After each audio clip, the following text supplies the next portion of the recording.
Perspectiva general de la teoría holístico-dinámica. La teoría de la personalidad de Maslow se ha denominado de varias maneras: teoría humanista, teoría transpersonal, la tercera fuerza de la psicología, la cuarta fuerza de la personalidad, teoría de las necesidades y teoría de la autorrealización. Sin embargo, Maslow se refirió a ella como una teoría holístico-dinámica porque presume que la persona en su conjunto es motivada de manera por una u otra necesidad, que las personas tienen la posibilidad de crecer para alcanzar la salud psicológica, es decir, la autorrealización. Biografía de Abraham Maslow. Abraham Arnold Maslow tuvo probablemente la infancia más solitaria y amarga de todas las personas estudiadas en este libro. Nacido en Manhattan, New York, el 1 de abril de 1908, Maslow vivió una infancia infeliz en Brooklyn. Fue el mayor de los 7 hijos nacidos de Samuel Maslow y Rose Maslow. Su infancia estuvo llena de profundos sentimientos de inferioridad, timidez y depresión. Maslow no tuvo una relación estrecha con ninguno de sus padres, pero toleraba a su padre, inmigrante judío de origen ruso que se ganaba la vida fabricando barriles y pasando poco tiempo en casa. En cambio, los sentimientos de Maslow hacia su madre eran odio y profundas animadversiones, no solo durante la infancia, sino hasta el día de su muerte.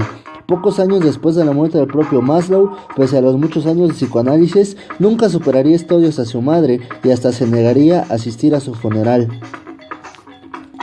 Edward Hoffman recogió una historia que ilustraba muy bien la crueldad de Rose Maslow. Un día, el joven Maslow encontró 2 gatitos abandonados en el barrio y le dieron tanta pena que se los llevó a casa. Los puso en un sótano y le dio de comer leche en un plato. Cuando su madre vio a los animales, se enfadó mucho y delante del niño los estafó contra la pared hasta matarlos. La madre de Maslow era también una mujer muy religiosa que amenazaba a menudo al joven Maslow con el castigo de Dios. Maslow aprendió a odiar y desconfiar de la religión, y ello lo llevó a hacerse ateo. Su capacidad intelectual le permitió cierto consuelo durante los años de escuela secundaria, a donde sus notas fueron ligeramente superiores a la media. Al mismo tiempo, desarrolló una estrecha amistad con su primo Will Maslow, un joven extrovertido y muy sociable. Esta relación permitió al propio desarrollar ciertas habilidades sociales y participar en varias actividades escolares. Después de acabar la escuela secundaria, su primo Will lo animó para entrar a Cornell University, pero por falta de confianza en sí mismo, Maslow seleccionó una menos prestigiosa, el City College de New York. Por esta época, sus padres se divorciaron y se produjo un acercamiento con su padre, quien había querido que su hijo mayor se hiciera abogado, por lo que Maslow se matriculó en la Facultad de Derecho. Sin embargo, una noche dejó las clases. Sentía que el derecho daba demasiada atención a lo malo y muy poco a lo bueno. Al principio, esta decisión decepcionó a su padre, pero al final determinó por aceptarla. Después de 3 semestres, se trasladó a Cornell University en el norte del estado de Nueva York, en parte para estar más cerca de su primo Will, que estudiaba en esa universidad, pero también para distanciarse de su prima hermana Bertha Woodman, de la cual se estaba enamorando. El rendimiento de Maslow tampoco pasó de ser mediocre. Su primer profesor de psicología fue Edward, un renombrado pionero de la disciplina que daba todas sus clases ataviado en el traje oficial para las ceremonias académicas. A Maslow no le impresionó el enfoque de la psicología. A él le parecía frío y sin vida, totalmente desvinculado de las personas. Después de un semestre en Cornell, Maslow volvió a City College de Nueva York, ahora para estar más cerca de Best. Tras el hecho fructífero descrito del pasaje introductorio, Maslow y Bertha no tardaron en casarse, aunque antes tuvieron que superar la oposición de sus padres, quienes se oponían al matrimonio, en parte porque él solo tenía apenas 20 años y ella 19, pero su mayor temor era el riesgo de defectos hereditarios en los hijos, los cuales era bastante irónico si consideras que los propios padres de Maslow eran primos hermanos y tenían 6 hijos perfectamente sanos. Una de las hijas murió de pequeña, pero no por defecto genético. En 1934, Maslow obtuvo el título de doctor, pero no pudo encontrar una plaza en la universidad, en parte debido a la depresión de 1929 y en parte por los prejuicios antisemitas presentes en muchas universidades del estado en aquella época. Cada vez Maslow se aburría de algo, lo dejaba y la Facultad de Medicina no fue una excepción. Un año más tarde volvió a Nueva York para trabajar como asistente en las investigaciones de Trondheim, en la Escuela de Ciencias de la Educación de Columbia University. Maslow, que había sido un estudiante mediocre en City College y en Cornell, obtuvo una puntuación de 195 en el test de inteligencia.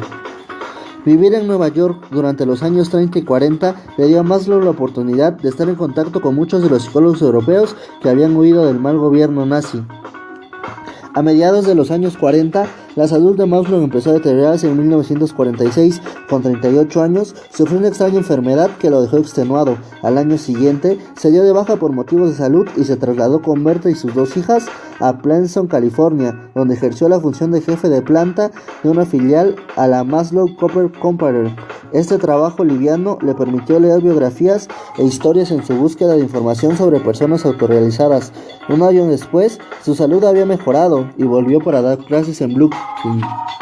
Además de los problemas laborales, Maslow sufrió un infarto al miocardio grave, aunque no normal, en diciembre de 1967. Entonces, supo que la extraña dolencia que había sufrido más de 20 años antes había sido un infarto no diagnosticado. Mal de salud y decepcionado con el ambiente, Maslow aceptó una oferta para trabajar en la Saga Administration Corporation en Menlo Park, California. Allí no se le asignó ninguna tarea concreta, por lo que tenía libertad para pensar y escribir tanto como quisiera. Disfrutó de esta libertad, pero el 8 de junio de 1960 sufrió un infarto masivo repentino que le provocaría la muerte teniendo 62 años. Maslow recibió muchas muestras de reconocimiento durante toda su vida, entre ellas su elección para cargo de presidente de la APA en el periodo de 1967-1968. Cuando murió, era muy famoso, no solo en el terreno de la psicología, sino también en otros campos como la administración de empresas, marketing, teología, orientación psicopedagógica, educación, enfermería y otros ámbitos relacionados con la salud. La vida personal de Maslow estuvo llena de dolor, tanto físico como psicológico. En su adolescencia era tímido, infeliz, se sentía aislado y no se aceptaba a sí mismo. Su corazón siempre fue crónico. Concepto de motivación de Maslow. La teoría de la personalidad de Maslow se apoya en varios supuestos básicos sobre la motivación. Primero, Maslow adoptó un enfoque holístico de la motivación, es decir, la motivación afecta a la persona en su totalidad y no a solo una parte o función de la misma. Segundo, la motivación suele ser compleja. Tercero, que las personas están continuamente motivadas por una u otra necesidad. El cuarto supuesto es que todas las personas en todas partes están motivadas por las mismas necesidades básicas. Jerarquía de necesidades. Jerarquía de necesidades. El concepto de jerarquía de necesidades de Maslow supone que es necesario satisfacer, al menos una gran medida, la necesidad de un nivel inferior antes de que las necesidades de un nivel superior se conviertan en motivaciones. Las 5 necesidades que componen su jerarquía de necesidades connotativas, lo que significan que tienen un propósito o internacionalidad. Estas necesidades de Maslow solían denominar necesidades básicas. Se pueden clasificar según una jerarquía. Maslow enumera las siguientes necesidades por orden de importancia: necesidades fisiológicas, seguridad, amor y pertenencia, respeto y autorrealización. Necesidades fisiológicas. Las necesidades más básicas de cualquier persona son las fisiológicas, entre ellas el alimento, el agua, el oxígeno, la temperatura corporal. Necesidades de seguridad. Cuando las personas han satisfecho en gran parte sus necesidades fisiológicas, pasan a estar motivadas por estas, que incluyen seguridad física, estabilidad, dependencia y protección de fuerzas amenazadoras como la guerra, el terrorismo, la enfermedad, el miedo, la ansiedad, el peligro, el caos y desastres naturales. Necesidades de amor y pertenencia. Una vez que las personas han satisfecho en parte necesidades fisiológicas y de seguridad, pasan a estar motivadas por las de amor y pertenencia, como el deseo de amistad, el deseo de tener una pareja e hijos, la necesidad de pertenecer a una familia, un club o barrio o alguna nación. Necesidades de respeto. Una vez que las personas han satisfecho sus necesidades de amor y pertenencia, pueden ocuparse de las necesidades de respeto, que incluyen el amor propio, la confianza, la competencia y la percepción del aprecio de los demás.